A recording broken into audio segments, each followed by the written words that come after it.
The first thing I noticed when I walked into our home that evening was the silence. After 32 years of marriage, you develop a sixth sense about these things. The house had a different feel to it. Not empty, but hollow somehow. No answer came, but I knew she was home. Her car was in the driveway, and her gardening shoes were missing from their usual spot by the back door. I loosened my tie and made my way through the kitchen toward the back patio. That's when I saw her through the window, sitting motionless in one of our wrought iron garden chairs, staring at nothing in particular. She was still wearing her work clothes, a navy pencil skirt and cream blouse, though she'd kicked off her heels. Her gardening gloves lay unused beside her.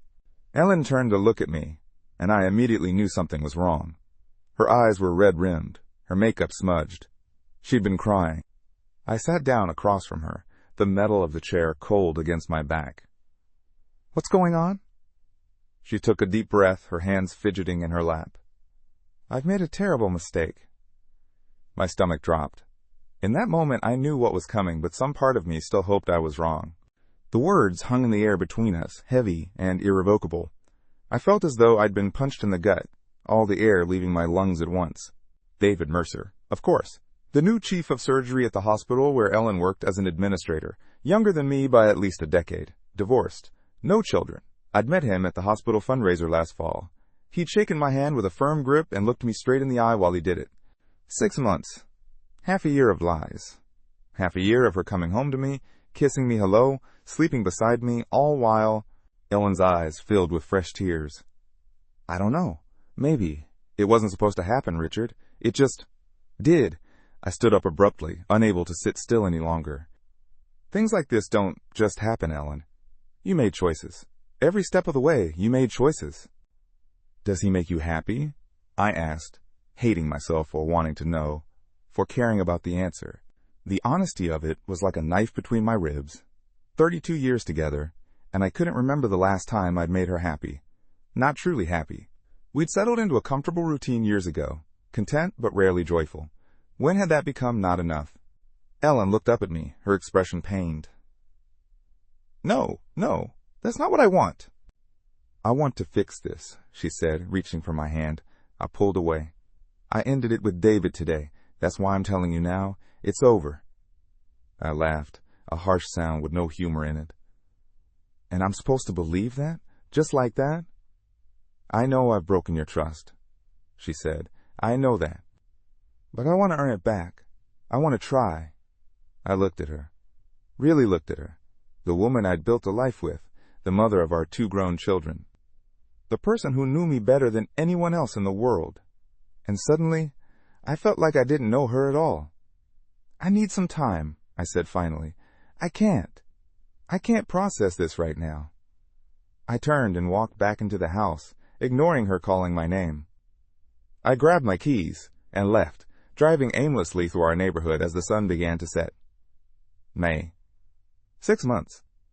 All those late nights at the hospital that she'd claimed were budget meetings. The weekend conference in Chicago that had supposedly run long. The new lingerie I'd glimpsed in her drawer but had never seen her wear. I spent that night at a hotel downtown, ignoring Ellen's calls and texts. I needed space to think, to breathe, to figure out what I wanted to do next. The next morning, I called in sick to work for the first time in years. Then I did something I'd never done before. I went through Ellen's things. Not physically, I was still at the hotel. But digitally, we shared a cell phone plan, and I knew her password. It was our anniversary date, 0517, followed by the year we were married. The irony wasn't lost on me.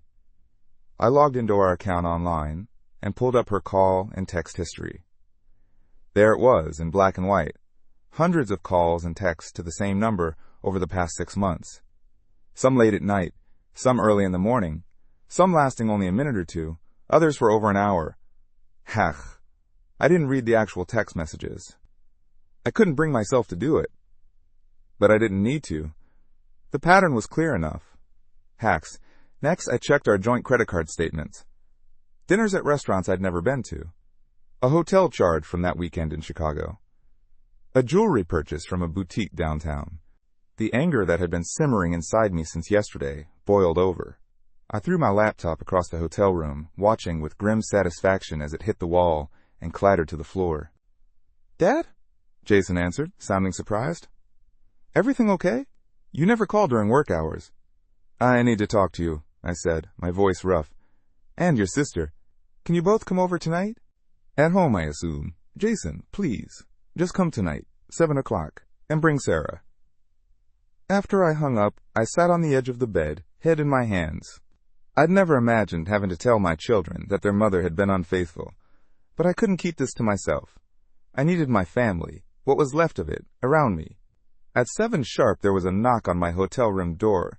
I opened it to find both my children standing there, concern etched on their faces. Dad, Sarah said, stepping forward to hug me. What's going on?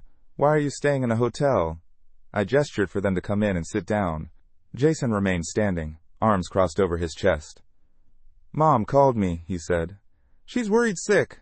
Says you won't answer her calls. He hesitated, then took a seat next to his sister on the small sofa. I pulled up the desk chair and sat facing them. Your mother and I began, then stopped, unsure how to continue. How do you tell your adult children that the foundation of their family has cracked?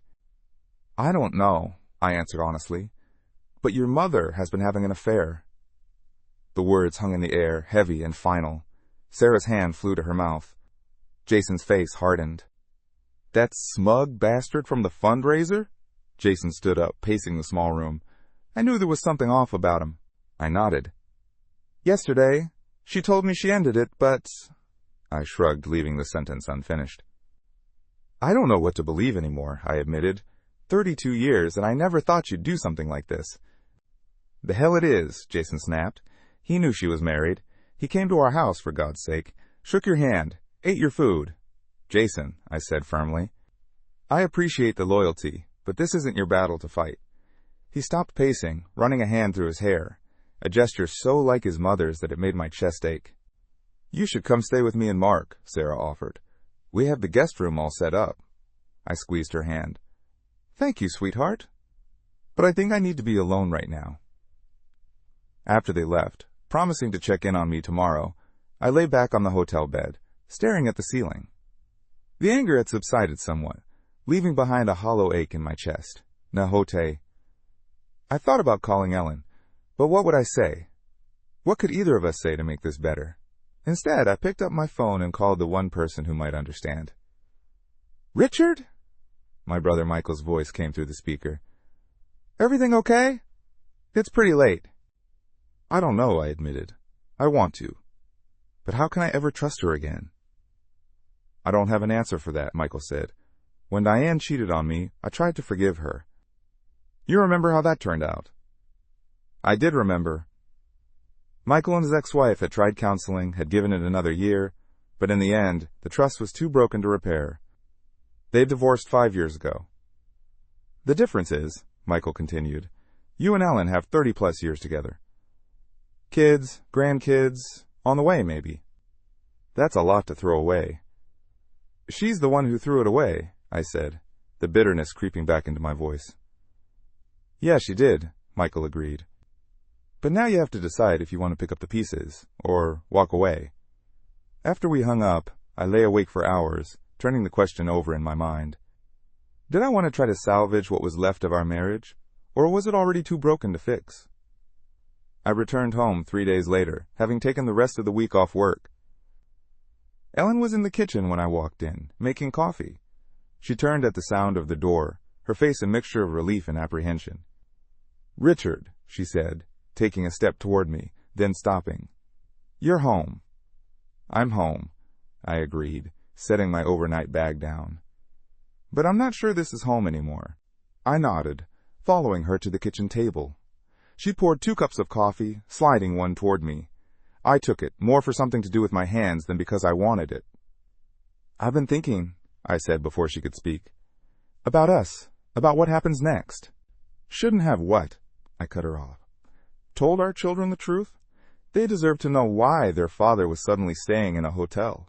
I know, she said, looking down at her coffee. You're right. I hate that I've hurt them too. She nodded, a tear slipping down her cheek.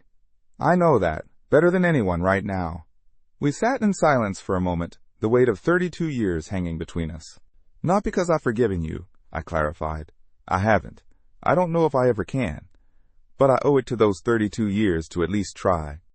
Complete transparency. I want access to your phone, your email, everything. You don't go to the hospital when he's working. And if you see him outside of work, even accidentally, you tell me immediately. And you need to find another job, I added. I know that's asking a lot, but I can't. I can't handle you working with him every day. Ellen hesitated, then nodded again. I understand. I'll start looking right away.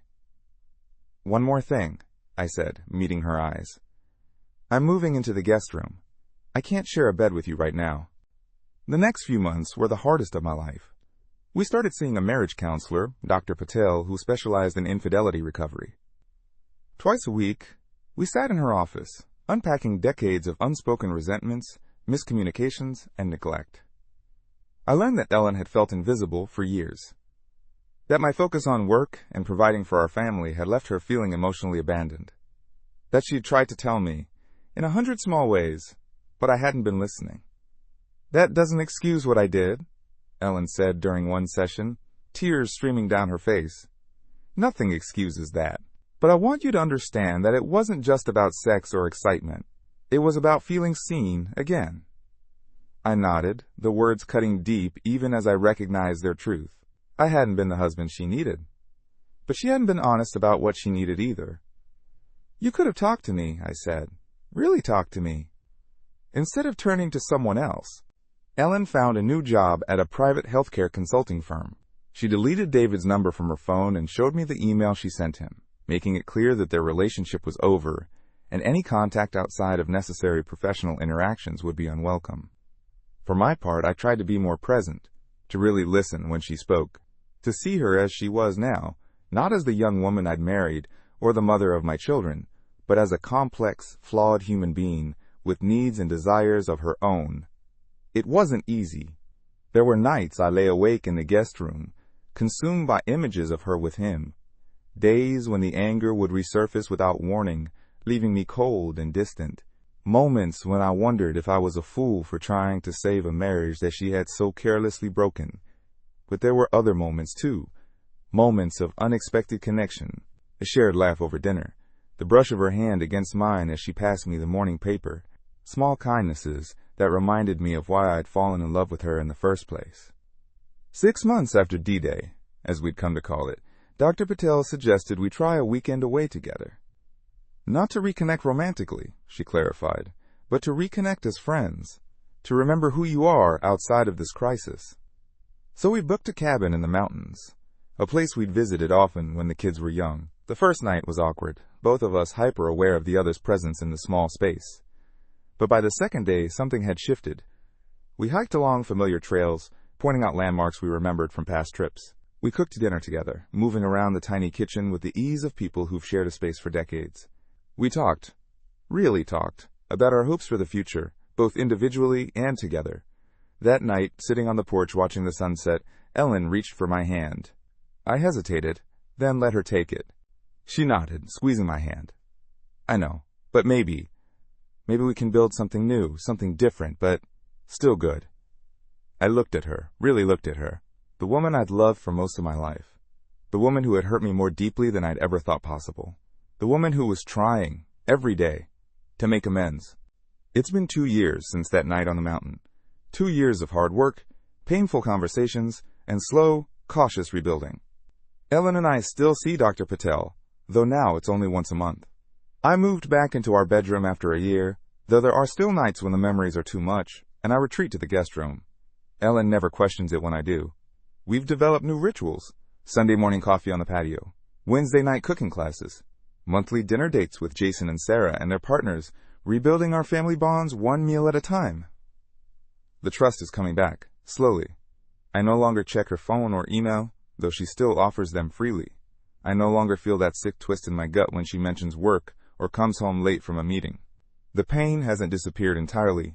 I don't think it ever will. There's a scar there, a permanent reminder of what we almost lost. But scars fade with time, becoming less raw, less visible. Last week, we celebrated our 34th anniversary. Not with a big party or expensive gifts, but with a quiet dinner at home. Ellen cooked my favorite meal. I bought her a book by the author she's been talking about. After dinner, we sat on the porch swing, watching the fireflies emerge in the gathering dusk. Ellen leaned her head against my shoulder, and I wrapped my arm around her, pulling her close. She nodded, understanding. "I love you, Richard. I always have, even when I lost my way." "I love you too," I said, and meant it. Not with the blind, unquestioning love of our youth, but with something deeper, more weathered. A love that had been tested, broken, and carefully, painstakingly mended. As we sat there in the gathering darkness, I thought about the journey we'd been on. The pain and betrayal. The hard work of forgiveness, not just of Ellen, but of myself too, for the ways I'd failed our marriage before the affair. I thought about what Michael had said that night in the hotel room, about having to decide whether to pick up the pieces or walk away. I'd chosen the harder path, the one with no guarantees. And while our marriage would never be what it once was, perhaps what we were building now was stronger in its own way. More honest. More intentional. The taze. The silence between us was comfortable now, free from the weight it had carried for so long. And in that silence, I found my answer.